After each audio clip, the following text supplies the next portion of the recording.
Good afternoon, everyone. I'm Sally Jewell, CEO of Recreational Equipment Incorporated, otherwise known to hopefully many of you as REI. It's an honor to be here today with such an amazing and diverse gathering of leaders united in our desire to reconnect Americans to this country's great outdoors. I had the great fortune of being invited to the White House conference 10 months ago when President Obama launched the America's Great Outdoors Initiative, and I was energized that the administration chose to bring attention to an issue that I believe is incredibly important to the health of our communities, our economy, and to our own health as citizens of this wonderful country. I applaud the President and the administration for its efforts to hold a national dialogue on this really critical topic. Like many Americans, I had the opportunity to participate in the Great Outdoors listening sessions.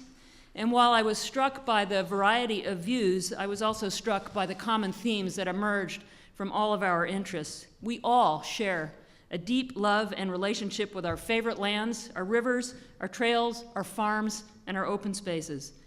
We believe our communities are better when there are natural places nearby in which we can relax, rejuvenate, and recreate.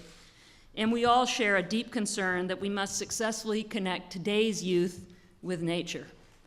Being outdoors and sharing the outdoors with others is my passion, and I'm really lucky because it's also my job. In the past several years, it's become clear that the outdoors is more than just a place of enjoyment.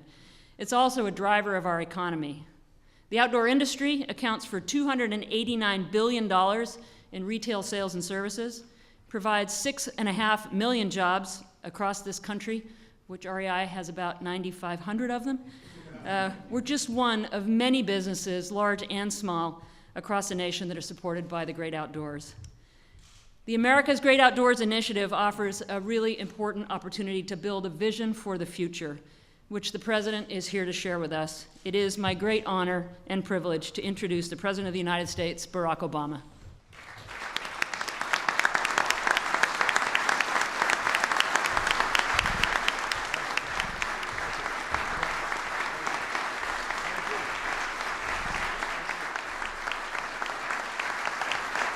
Thank you, everybody. Thank you so much. Thank you. Thank you very much. Thank you. Thank you. Thank you very much. Everybody, please have a seat. Well, welcome to the White House, everybody. It is great to have you here. What better place to hold our Great Outdoors event than right here inside the East Room?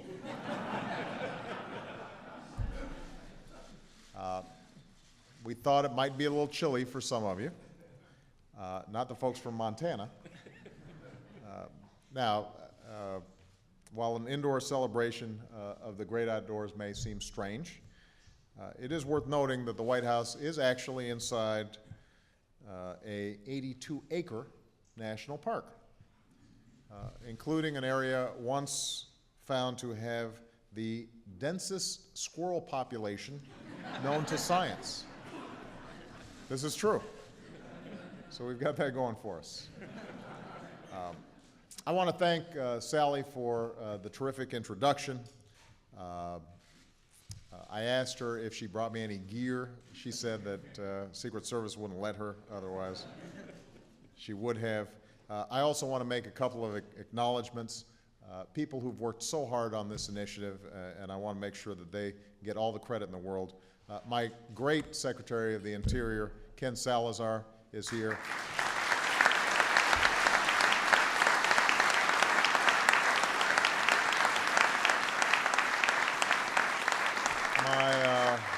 My outstanding Secretary of Agriculture, Tom Vilsack.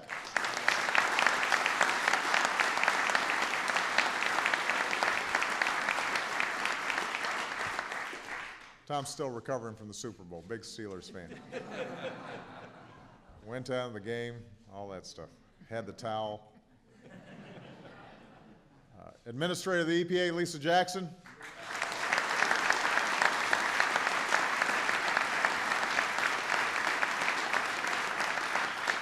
Chair of the White House Council on Environmental Quality, Nancy Sutley.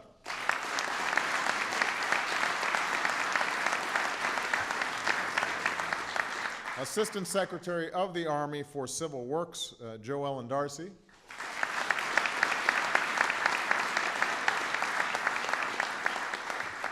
and somebody I am just thrilled to have here because this is my model for public service and just not only a great former senator, but also just a class act and a wonderful gentleman who I have not seen in a while, John Warner of the great Commonwealth of Virginia. Great to see you, John. Thank you. We also have, in addition to Sally, I want to make sure that everybody knows who's standing behind me here. Dusty Crary, who's a rancher from Rocky Mountain Front Advisory Committee. Dusty.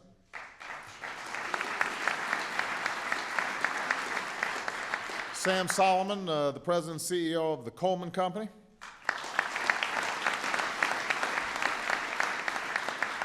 John Tomke, president, Sporting Conservation Council, Ducks Unlimited.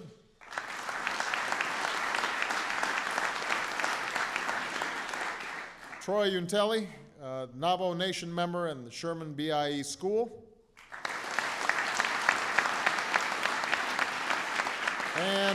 And Rebecca Water, president of American Rivers.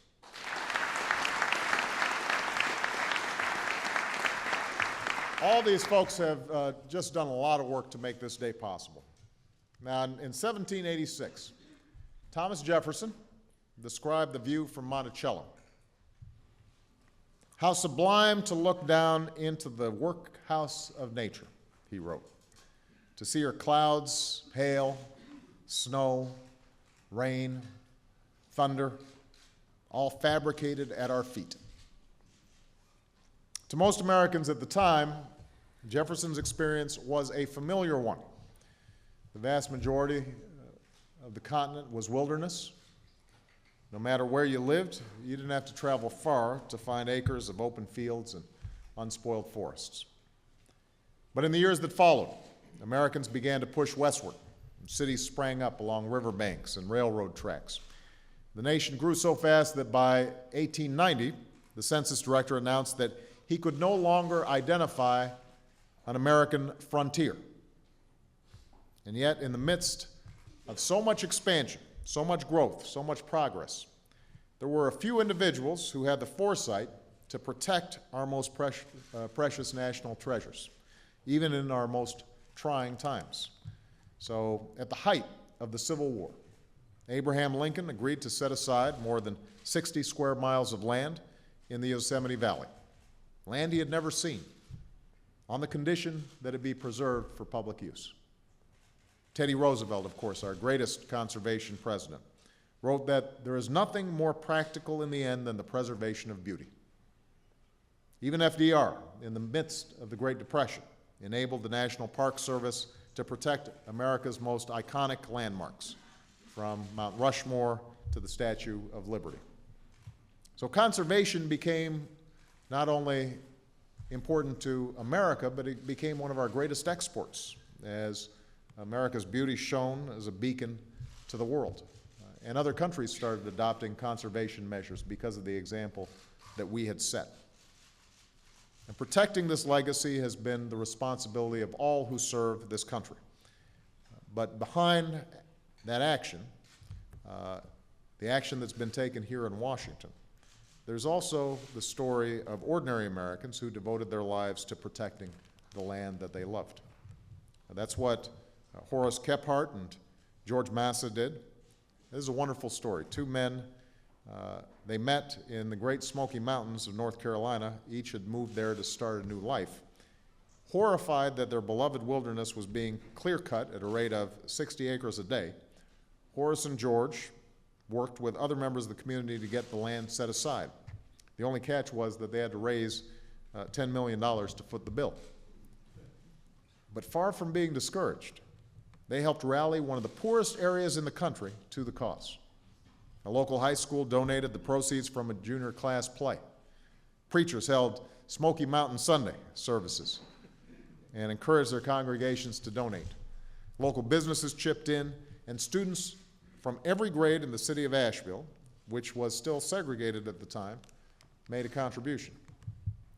So stories like these remind us what citizenship is all about.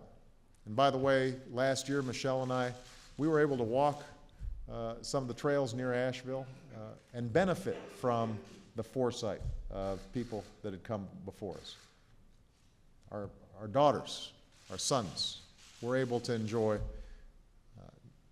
what not only Teddy Roosevelt did, but what ordinary folks did all across the country. It embodies that uniquely American idea that each of us has an equal share in the land around us and an equal responsibility to protect it. And it's not just the iconic mountains and parks that we protect. It's the forests where generations of families have hiked and picnicked and connected with nature.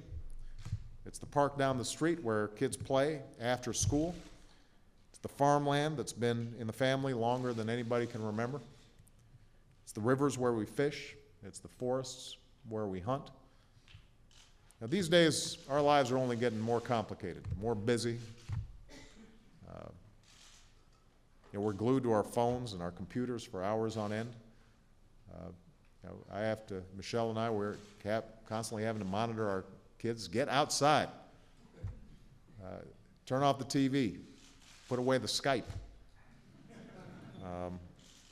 Cars and buses shuttle us from one place to another. We see our kids spending more and more time on the couch. For a lot of folks, it's easy to go days without stepping on a single blade of grass. At times like these, we have to ask ourselves, what can we do to break free from the routine and reconnect with the world around us? What can we do to get our kids off the couch and out the door? And by the way, because I'm a smart husband, I here want to point out all the great things that Michelle is doing with the Let's Move initiative to help kids stay active and healthy.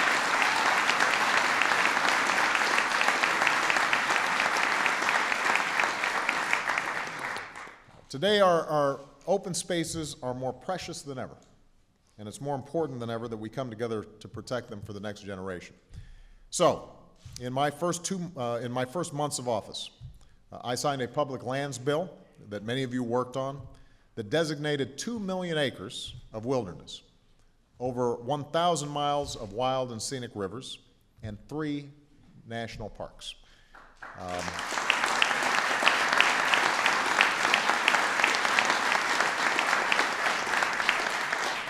I'm very proud of that, and some of the members of Congress who worked us on that are here today, and we're very proud of them.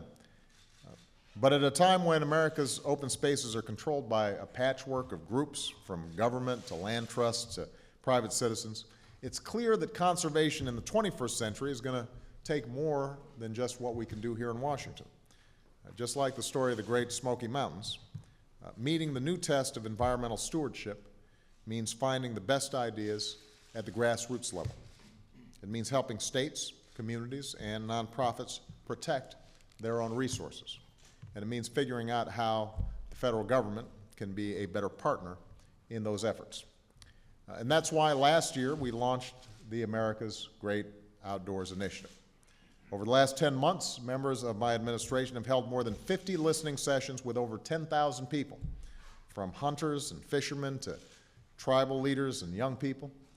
And together we've laid the foundation for a smarter, more community-driven environmental strategy.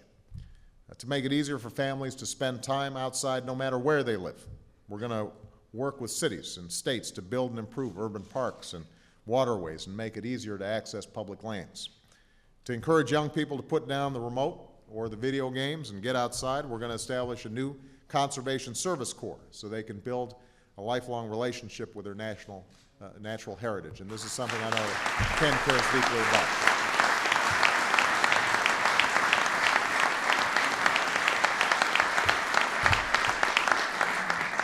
To help set aside land for conservation and to promote recreation, we're proposing to fully fund the Land and Water Conservation Fund for only the 3rd time in our history.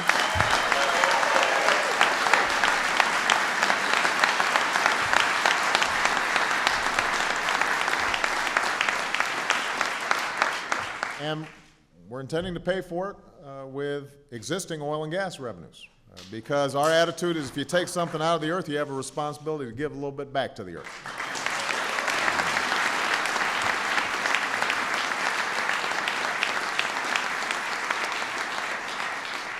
So these are the right steps to take for our environment, but they're also the right steps to take for our country. They help spur the economy. They create jobs by putting more Americans back to work in tourism and recreation. They help inspire a new generation of scientists to learn how the world works. They help Americans stay healthier by making it easier to spend time outside. And they'll help carry forth our legacy as a people who don't just make decisions based on short-term gains of any one group, but on what's best for the entire nation in the long run.